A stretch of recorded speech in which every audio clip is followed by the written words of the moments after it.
my Homo sapiens. So, I'm looking a hot mess. Okay, do you see these balloons? Right here. You see them? So my mom bought them for me for my birthday, and they're so cute. One says, "Happy birthday, princess," and the other one is just a bunch of Disney princesses. And they're so cute, but at night, they look, because I'm in my bedroom right now, and I keep my door open, and they look like a person, so it freaks me out every time. I should just move them, but anyways, side note. So, well, that was the side note. Now I'm about to get into it. So, I have no makeup on. My hair's looking a mess. But I wanted to come to you about this video, or talk to you about this video that I'm about to film for you and your benefit, or whatever it might be. So, as most of you know, about 2 years, about 3 years ago, I think, I was in the hospital for depression, and this is like shooting right up my nose. I don't like that. Wow. Hi. I'm not a professional YouTuber, okay? So it is what it is. I was in the hospital for depression, and I was placed on medication, and then went off the medication, and I have been off of the medication for 3 years. And I just kind of wanted to talk about it and talk about my journey with depression and anxiety, and how I've dealt with it and how I've coped with it and lived with it but not tolerated it, and all those fun things. So if this is a really long video, sorry about it. Not sorry about it. You don't have to watch it, obviously. But I'm just going to jump right into it. I was going to be like, oh, I'm going to make a list and be all super professional. And then I was like, you know what? It's not even worth it. I'm just going to come to you from the heart and tell you, and hopefully it'll help somebody. So, if you want to know all about, like, my struggle with all of that depression crap and, like, being in the hospital and whatnot, you can go watch my other video. I'll link it down below. So I'm not going to talk about that. All I'm going to talk about is the fact that I was diagnosed with depression. I was put on medication. The medication I was put on was Zoloft, so it's an antidepressant / anti-anxiety medication. Now, up to that point, I hadn't actually really dealt with anxiety. I shouldn't say that. It wasn't that I hadn't dealt with it. It was just that I didn't really know what that feeling was. I thought everybody deals with this, you know, and I think that may be true, that a lot of people have had anxiety and whatever, like, you know, you get anxious about things, but to the extent where it just comes out of nowhere, I don't think everybody deals with that, and I thought that they did. So, learning about it and having someone tell me, this is what you have, this is what you have to live with, and there's this pill that you're going to take that's going to make it easier for you to live with it. At the time, I was okay with that because I was in a really bad place, and I felt very weak, and I needed something just to kind of push me along. Once I was done being pushed was when I was like, I'm done with this. I have lived 20 plus years without this medication, and for me, I don't want it anymore. I don't want it in my system, and the main reason I didn't want it in my system was because between my psychiatrist and the pharmacy, something got mixed up, so I didn't have my medication for about a week, and I had to take it twice a day, so I had to take it once in the morning, once at night.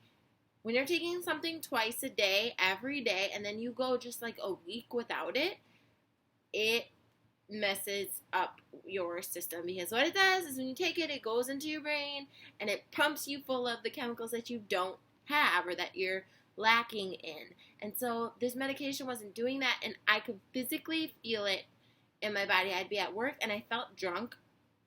I felt nauseous. It was making me, my hair was falling out. And when I say falling out, not just like shedding or like breakage, it was like I would cry because my hair was just falling out. And so I decided, hey, if this is how I feel going through the withdrawal from it, I don't like that and I don't want to be on it for the rest of my life. So I feel strong right now and this is what I'm going to do.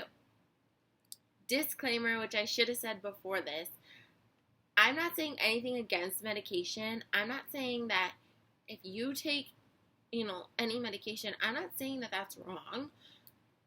Definitely it helps, and definitely some people have to have it. I just, for me personally, decided that for me, that's not what I wanted. I don't think that there's anything wrong with it. It helped me, and then I just decided, you know what, I don't want to do this. I don't want it. It was my decision. So, that being said, I decided, and I don't recommend this at all, also, to cold turkey, just cut it off and not take it. And they always tell you not to do that. But since my justification for it was that I had previously, for a week, not been on it and already started to feel the withdrawal symptoms. So I was like, I've already come this far. I might as well just keep it going. Let me tell you, the first month wasn't so bad. I felt fine. And then it hit, and I felt terrible. Probably almost worse than I had ever felt, even before being on medication at all. I felt bad all the time, didn't want to get up, had to put on a front for everyone all the time, and was so close to being like, you know what, screw this, I'm going to get back on this medication because this is what I need. And that's when I was like, I need this. I don't want to need any pill to make myself feel better. And so it's been like 3 years now, and I am not on medication, and it's not easy by any means. And I have my days where I'm like, oh my gosh, I'm just going to go to the doctor and be like, I need this again. But that's where it comes to. It's not just like, oh, something I want. When I'm in those moments, I feel like I need it. And I don't want to need it at all. So I just want to give you guys a few tips if this is something that you're interested, or something that like you're kind of like, I don't want to be on medication either for my whole life.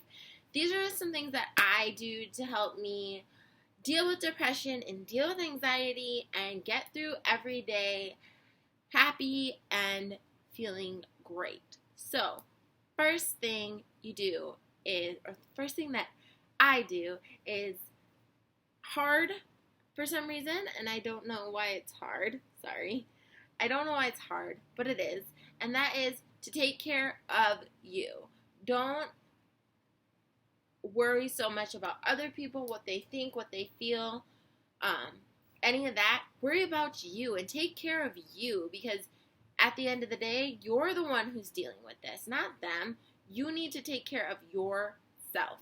And so that's been kind of difficult for me, because I'm very much so care about like what other people think and what other people are going through, and I want you to be okay. So if you're okay, then I'm okay, and that's all great. But you need to make sure that you're taking care of yourself. When I say taking care of yourself, that means like making sure you're getting good sleep. Sleep is a huge factor, because if you're tired, you're already groggy and crabby. You don't want to add to it.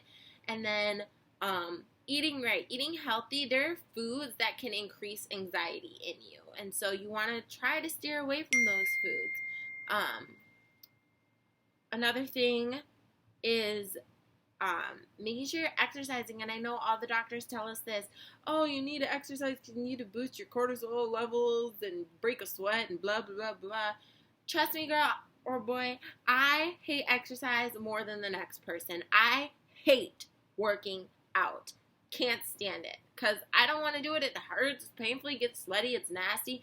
But let me tell you, the only thing you need to do in order to help that anxiety come down is break a sweat. You don't need to run 7 miles around the block. All you have to do is break a sweat.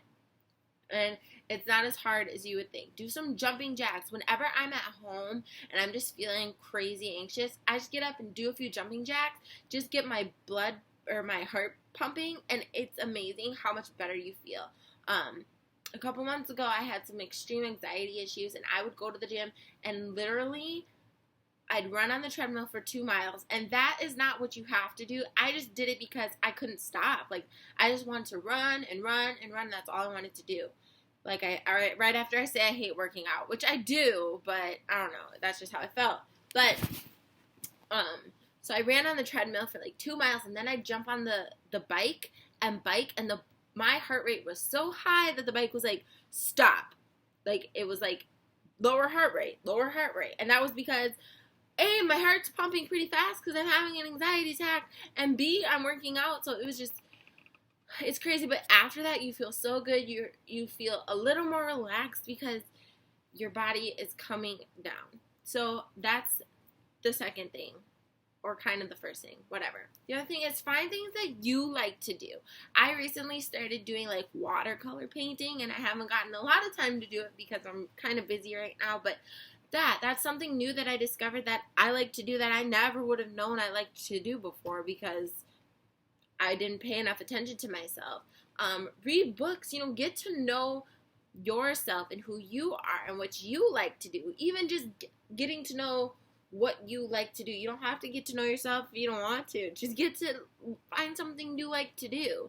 And I'm telling you, the more you focus on good and positive things, the easier it gets. And I can say 3 years after all my intense stuff, it's still hard sometimes, and certain situations trigger it more than others, and I have to push through it, and those situations don't make it easy, and I feel like giving up, but I always have to tell myself, hey, I'm going to get through this. I was in the hospital with psychotic, bipolar people that saw things, and I was terrified, and I used to cut myself, and all this bad situational crap that I went through, and I'm not there right now. So that's what I have to tell myself. Look at how far you came, and look how far you're going to be. Like, you're going to keep going, so just keep going. One of the last things, find good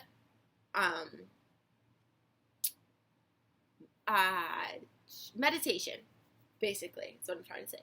So on like iTunes or whatever, there's podcasts. I'm gonna stop trying to even tuck this up because it's just not gonna stay up. Like, we're just gonna deal with it. There's podcasts that like you can listen to on like Spotify, especially, or even just iTunes. And a lot of people think meditation is kind of weird. All I see it as is it's just listening to things that are triggering things in your brain. That's all it really is. And so there's podcasts of really great meditations that just kind of help you center yourself and focus yourself in. Read the Bible. Like, the Bible has like great, and even if you're not religious or you're not anything, just read it. Like, you know what? I'm a Christian and I love Jesus, so obviously I'm going to read it because I take it as one thing. Someone who's not religious or not a Christian, that's fine, but even if you just read it because it's got encouraging stuff in it, like, just do that, because I'm telling you that it's a really great book, and you should read it because it has positive things. Why would you not want to read positive things? Who cares if you don't like who it came from? Just read it. Like, and so there's a lot of different things you can do to help yourself. Surround yourself with really positive people who are going to uplift you, and people who are going to listen to you, and people who are going to help you and be like, you can do this and you're going to do this, point blank period. And just take care of yourself is probably the biggest thing. Make sure that like you're healthy and you're doing well and you're doing things that you like to do. Go try something new. Just channel the negative energy that the anxiety takes from you into something else. Don't give it all that life and all that. Like, don't give it anything. Don't feed into it. Just push it somewhere else. You're like, no, you know what, anxiety, you're not going to have this today. You're not going to take my whole day and waste a whole day. Because isn't it true? Isn't it true when you're anxious about something and you're freaking out and you're sweating, heavy breathing, and then after that situation turns out the way you wanted it to turn out, you're like, dang, why was I so anxious? So instead of sitting there and feeding that, just don't.